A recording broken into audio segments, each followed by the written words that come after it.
Hi everybody, Dan Illman, Mike Beer, the DRFBets race of the day for Sunday, June the 2nd. Race number 5 at Santa Anita. We are kicking off the late pick 5 with stakes action, the $150,000 Cinema Stakes.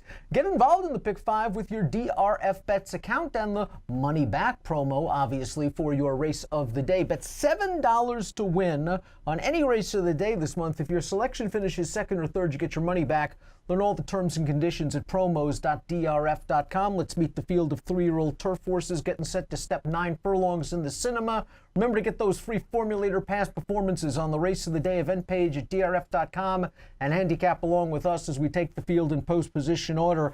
Mike, the number 1, More Ice, I think is a horse that's going to stay this mile in an 8th just fine. This will be his first start on turf this year, but he did good work on the surface in 2019, and I thought last time out in the Cal Derby, while he lacked the acceleration of the top 2, he stayed on well, and the runner-up came back to win with a 91 buyer. He did take a step forward last time. That's a good thing for him, because I agree with you. I mean, his turf form as a 2-year-old was okay. It wasn't great, but it was okay. He seemed to handle the surface fine.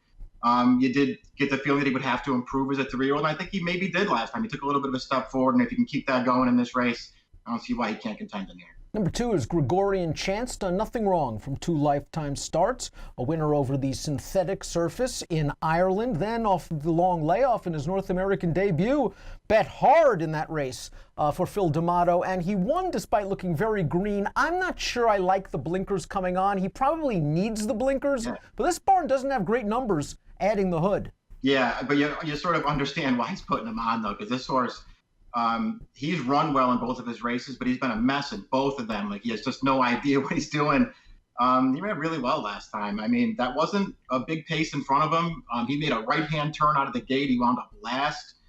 They were fairly walking. He had no trouble taking that race over, and he kicked clear in the stretch. He was getting goofy at the end of that race, but this horse can really run. He's going to be tough in here if he can behave himself and take a little step forward. And perhaps most importantly, that race was at 9 furlongs, so you don't worry about the longer distance as you do with some of the other runners in this race. Perhaps one horse that might find this distance a little too long is right next door. That is Riheka. I thought after Riheka ran a good trip second in the Cecil B. DeMille behind even money favorite Flying Scotsman that he was ready to turn a corner. Well, that has not happened, and last time out in the Singletary, I thought it was a good trip. He got into a little bit of trouble, but he just didn't step with those horses late. I agree with you. I feel like the trip overall was good, and he only got in trouble because he wasn't really running at the end of that race. He was disappointing last time.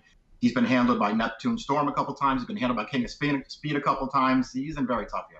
Parsimony is up next, and we'll take a look at the Timeform U.S. Pace Projector. They've got this 10-race maiden out there on the lead, but don't be fooled because he's a 10-race maiden. Doug O'Neill has thrown him into some really tough spots. I mean, the Rebel and the Bluegrass, really. This horse's turf form, though, I think is pretty good. I think he's been unlucky in his 2 turf routes because in both of those races, he pressed or set very fast fractions. I liked him last time out because I thought he was going to be able to get a nice, easy lead. Well, that didn't happen. The question is, do you think he gets the 9? Yeah, I think he will get the 9. I don't worry about distance with him. It's just a question of, whether you want a maiden in a race like this, which is not an easy thing to take. And then will he just get a little bit of a more comfortable trip up close? I think he will be up there on the pace again.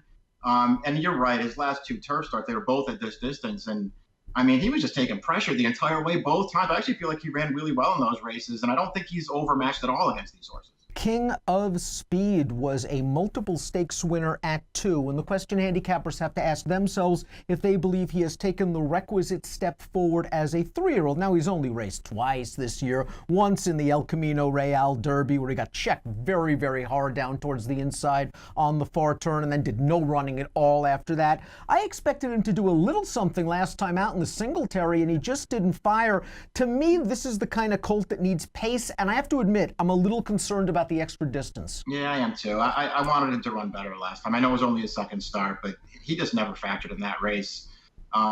Maybe he can take a step forward in here. His certainly was a pretty good 2-year-old. I wouldn't give up on him just yet, but I'm starting to get concerned about him. Neptune Storm enjoyed a beautiful trip 3 starts back to win it a mile, prompting a 35-1 shot through slow fractions, and then just very professionally took over, went about his business and won. His most recent turf start was in the Singletary, and he kind of got a similar trip, just sitting up close to the pace and taking over when ready. If you believe the Timeform pace projector, and if you believe that Parsimony is not ready for winners, why can't he get that trip again? I think he will get that trip again, and we'll just see if he can maybe. I think he might have to improve a little bit to win, but listen, he's won 3 straight turf routes. He got basically the same trip in all of them. He just sits up there tracking the pace, takes over, and he finishes his races off pretty well, too. I think this horse is pretty good, Dan. We'll see about the 9 furlongs. I'm not going to worry about it just yet, but we'll see. He's going to be up there on the pace, I think, with another good horse this time. Let's take a look at our top selections for the $150,000 Cinema Stakes. Remember, we're kicking off the late Pick 5 at the Great Race Place on Sunday. You're going with Parsimony, wire to wire. Again, it's been on fast paces in his 2 turf routes. Hopefully, he can slow it down a little bit on the front end. You know he's going to be a price because he's a maiden, but he's better than your average maiden. Yeah, I think he is. I mean, I don't like to take a maiden in a race like this, but I'm hoping he gets a better trip this time. I do think he's run well in his last 2 turf races, so we'll hope he can do it again in here. I went 4.26. The way More Ice stayed on in the Cal Derby, I know it was on synthetic last time out, makes me think he's going to appreciate the extra distance. I think he can work out a decent enough trip, tracking in behind the early leaders under Mike Smith, and maybe turf is what he wants. He hasn't run on it this year. I'm hoping that More Ice at 9-2 on the morning line can get it done. I'm going 1.624 in the $150,000 Cinema Stakes. Remember to play the race of the day this month. Bet $7 to win on any horse in any race of the day this month with DRFBets. If your horse runs second or third, you get your money back. Learn all the details at promos.drf.com. Approximate post time for the cinema is 3 o'clock Pacific. Best of luck.